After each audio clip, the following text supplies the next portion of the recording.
দুই ব্যবস্থা করে দেওয়া হলো, বলা হলো আপনারা যারা সত্যিকার অর্থে পাওয়ার যোগ্য তাদের হাতে পৌঁছাই দেন। রাজনৈতিক দলগুলো কাদের নিয়ে ডিল করে? জনগণকে নিয়ে, জনগণের কল্যাণে কাজ করে। সুতরাং সরকারি সেই পণ্য বা সরকারি সেই খাদ্য ইত্যাদি ইত্যাদি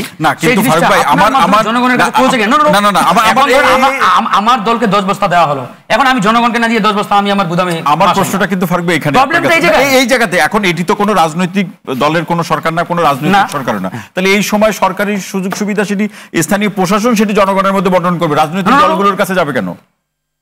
পলিটিক্যাল পার্টিদের দেওয়া হয়, এই যে দেওয়া এই শব্দটার সাথে আমার আপত্তি আছে। কথা হচ্ছে পলিটিক্যাল পার্টিগুলোর মাধ্যমে তারা ম্যানেজ করে, মানে ম্যানেজমেন্টের যে জায়গাটা, বিকজ এই সরকার যেহেতু পলিটিক্যাল সরকার না, এই সরকারের যেহেতু প্রিভিয়াস কোনো অভিজ্ঞতা নেই, সুতরাং এরকম একটা ক্ষুদ্র প্রশাসন দিয়ে হিউজ একটা জনগোষ্ঠীকে মেইনটেইন করা, ম্যানেজমেন্ট করা সোটা, সেই জায়গায় রাজনৈতিক দলগুলো সহযোগিতা অবশ্যই দরকার।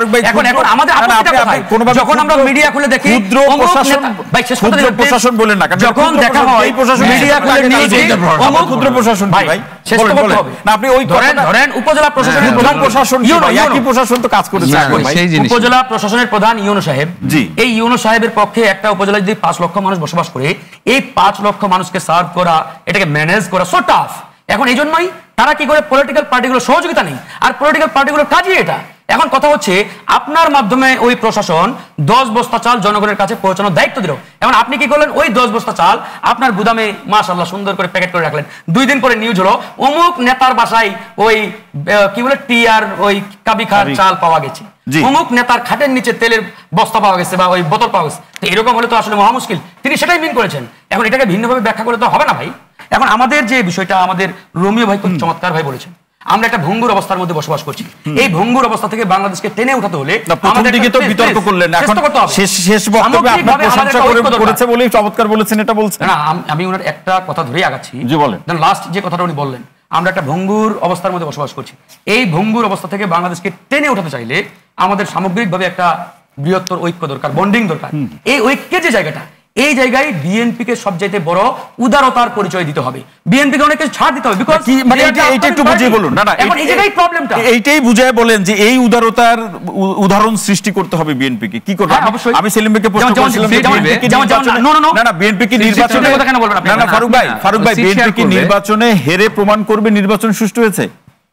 কিভাবে উদার হবে সেটা বলেন, যে রবি ভাই জেনে থাক যে বিএনপি এইভাবে উদার হবে। আর কে জিতবে এটা তো তখনই নিশ্চিত হবে যখন ইলেকশনটা হবে। কে ফেল করবে আর কে পাস করবে সেটা তখন নিশ্চিত হবে যখন আপনি পরীক্ষার টেবিলে বসবেন, পরীক্ষা দিবেন। পরীক্ষা না দিয়ে তার আগেই যদি বলেন যে তুমি ফেল করবা, সেটার মাধ্যমে প্রমাণ করো তুমি পড়াশোনা করো নাই, এটা আবার কেমন? আপনার ওই যে আমরা ওই ক্লাস 9 না, তাহলে এবার না না ফারুক ভাই আমার প্রশ্নটা শুনে এরকম ছোট করে, আপনি তো পরীক্ষার প্রশ্ন বলছেন, তাহলে এবার একটা প্রশ্নই করি, পরীক্ষার মতোই প্রশ্ন আর কি। নির্বাচন কি ফেব্রুয়ারিতে হবে? এটা নির্ধারণ করার দায়িত্ব কার? আবার ওদিকে চলে গেলেন, আপনি তো একটা রাজনৈতিক দল না। আমার দায়িত্ব কি? আমার দায়িত্ব হচ্ছে, আমি তো পরীক্ষার আপনাকে বললাম যে ভাই এই প্রশ্ন আমার কথা কি, আমার কথা হচ্ছে আমরা যে 2000 ছাত্র জনতার রক্তের বিনিময়ে নতুন এক বাংলাদেশ পেয়েছি, তাদের আকাঙ্ক্ষা কি ছিল? তাদের আকাঙ্ক্ষা বাস্তবায়নের জন্য আমাদের কথা হচ্ছে প্রয়োজনীয় সংস্কার এবং বিচার শেষ করে অতি দ্রুত নির্বাচন দেওয়া। এখন এই প্রয়োজনীয় বিচার নাই, সংস্কার নাই, আপনি ওই রকিব হুদামার্কা নির্বাচন করলেন, আর আমাদের ওই শামীম পাটোয়ারি ভাইয়ের মতো তোমরা তো একটা আসন পাবে না। What is this? বিগত 14-18 ওই আওয়ামী লীগের ছায়ার নিচে না থাকলে আপনি আপনার জাতীয় পার্টির কয়টা আসন পাইতেন? এটা কিন্তু ছায়া তলে গৃহপালিত এটা তো আলহামদুলিল্লাহ পাঠ করা উচিত। আওয়ামী লীগ কি বলেছিল?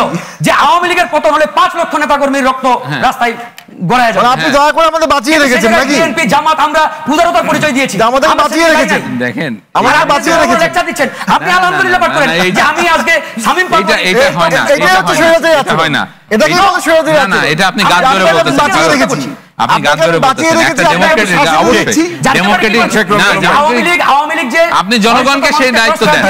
বিএনপি জামাতের শত শত মানুষকে ক্রস ফায়ার দিয়ে হত্যা করেছে। জাতীয় পার্টি একদিনের জন্য এটার বিরোধিতা করেছিল পার্লামেন্টে? অবশ্যই করেছে, 100 বার করেছে।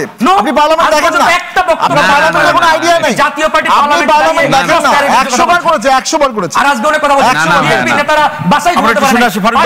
ফারুক ভাই আমরা তো শুনলাম।